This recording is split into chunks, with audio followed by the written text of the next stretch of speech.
Hello students, हम लोग arithmetic progression कर रहे थे।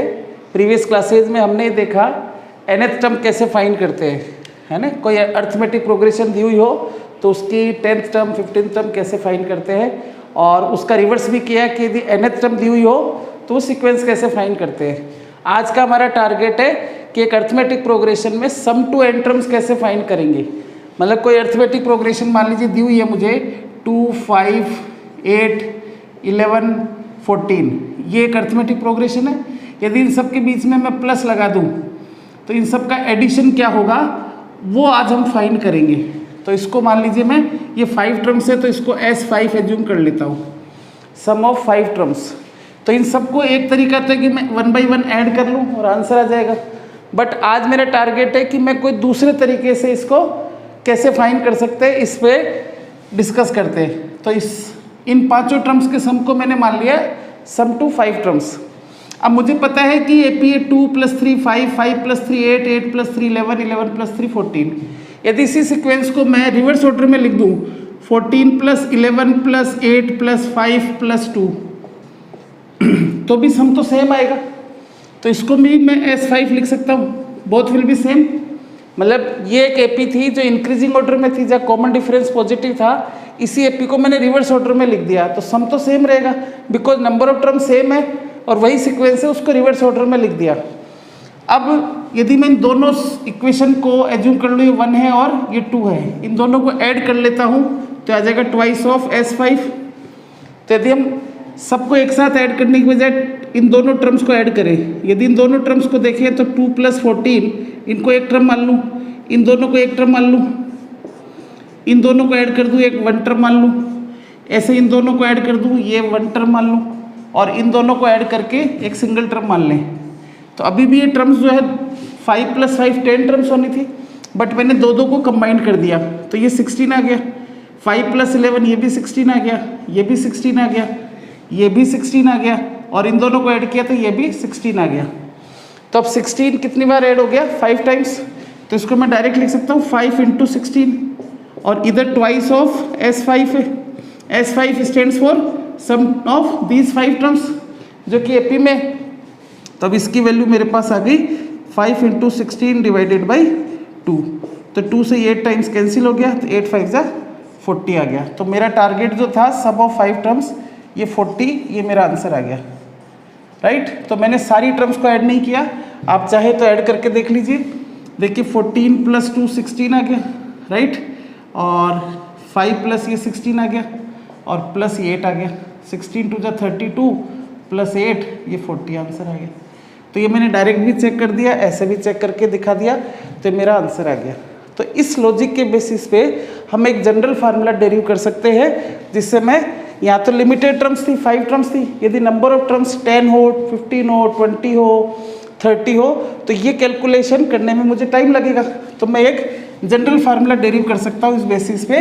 तो मैं एक जनरल अर्थमेटिक प्रोग्रेशन ले लेता हूँ। Let me take an AP in general form.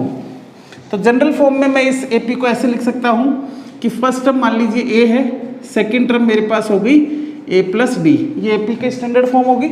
फिर थर्ड टर्म होगी मेरे पास A + 2D, फिर फोर्थ टर्म होगी A + 3D, ऐसे अप टू सो ऑन, और लास्ट टर्म को मैं मान लेता हूँ L है, राइट।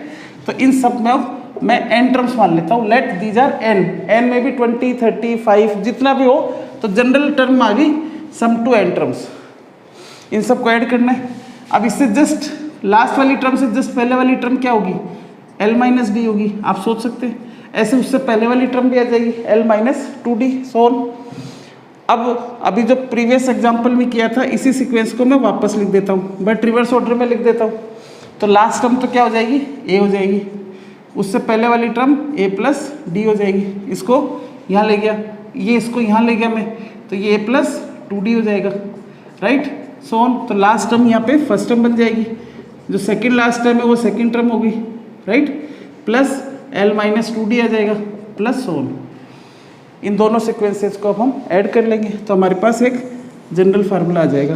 तो Sn + Sn twice of Sn आ गया। Sn क्या है? Sum to n terms of this AP।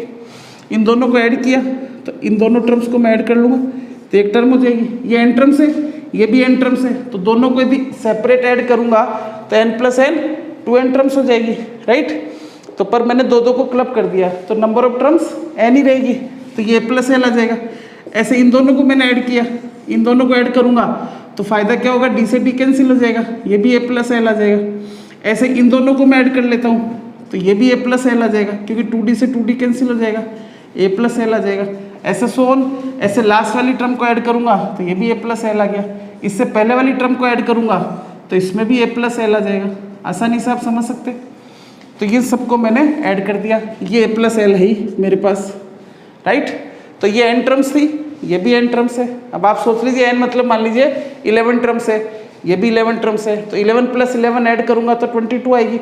But मैंने क्या किया, दो को क्लब कर दिया, तो आगे से पीछे से सब कोरस्पॉन्डिंग ऐड किया तो कॉमन डिफरेंस जो आ रहा था d वाली टर्म वो सब में कैंसिल हो गई, सब जगह a प्लस l आ गया। तब आप ये समझ सकते हैं 11 थी, दो को क्लब किया तो अभी भी 11 टर्म्स है। तो यदि ये n थी, ये भी n थी, तो दोनों को ऐड किया तो 2n हो नीचे, बट दो को क्लब कर दिया तो ये n टर्म्स ही रहेगी। और हमें बेसिक प्रिंसिपल पता है, यदि एक ही टर्म को हम n टाइम्स ऐड करेंगे तो इसे n into a plus l लिख सकते हैं। ये समझ ही सकते हो आप, ट्वाइस ऑफ Sn आ गया। अब 2 को नीचे ले जाके उधर डिवाइड कर देंगे, ये 2 आ गया, तो सम टू n टर्म्स का फार्मूला आ गया। यही मैंने यहाँ लिखा था कि sum to n terms is this. इसी को मैं मॉडिफाई करके इस फॉर्म में भी लिख सकता हूँ कि n/2 l stands for last term.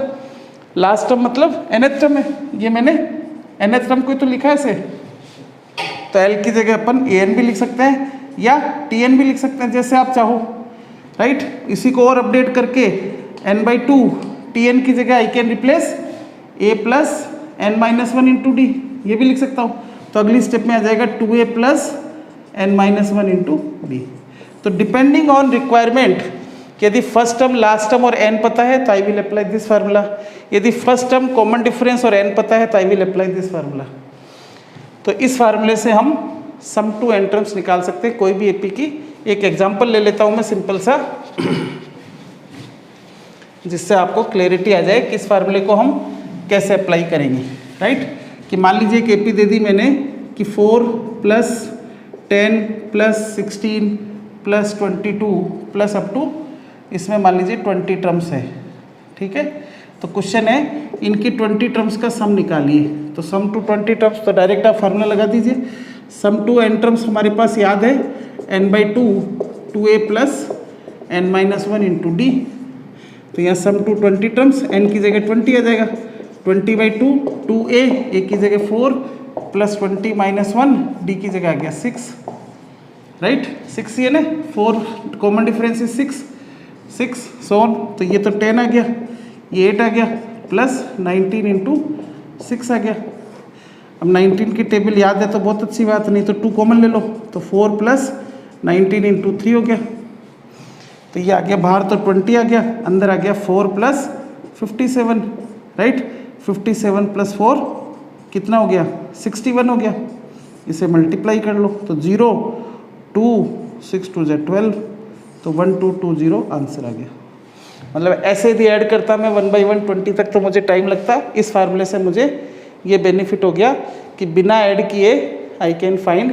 तो इनिशियली आप चाहो तो 20 टर्म्स निकाल के चेक करके देख लो, ताकि आपको कॉन्फिडेंस आ जाए, और फिर धीरे धीरे आप इस फार्मूले को अप्लाई करिए। इस फार्मूले से हमें कोई सी भी, कितनी भी टर्म्स हो, n 20 हो, 30 हो, 50 हो, 100 हो, 1000 हो, तो n टर्म्स का फार्मूला निकालने में हेल्प मिलेगी। तो आप इस पर बेस क्वेश्चंस करिए, आपकी बुक्स में अवेलेबल है। पहले NCERT करिए, जो 10th वाले स्टूडेंट्स है, जो 11th के स्टूडेंट्स हैं उन्होंने सब कर रखा है, बट इस पे आगे भी फर्दर क्वेश्चंस, बहुत अच्छे अच्छे क्वेश्चंस बनते हैं। तो वो क्वेश्चंस आप मेरे को सेंड करें, बताएं। कोई डाउट हो तो इस नंबर पे कॉल करें। ऐसे वीडियोस मैं डेली बनाता हूँ और कोशिश करता हूँ मैं डेली अपलोड करूँ, बट जैसे जैसे आपकी रिक्वायरमेंट आती है मैं उसी हिसाब से टॉपिक सेलेक्ट करता हूँ। तो आप कमेंट करते रहे, मुझे बताते रहे, ताकि आपके बेटर रिजल्ट के लिए हम वीडियोस बनाते रहें। आने वाली क्लास में मैं एक वीडियो बनाऊंगा, how to score more in maths. तो जिनको कैलकुलेशन हैंडल करने में दिक्कत आती है, कैलकुलेशन को कंट्रोल में कैसे रखें, कैलकुलेशन मिस्टेक नहीं हो, इस पे उस पे डिस्कस करेंगे और सिलेबस को कैसे कवर करते हैं, कैसे प्लानिंग करते हैं, सब डिस्कस करेंगे। Thank you for watching.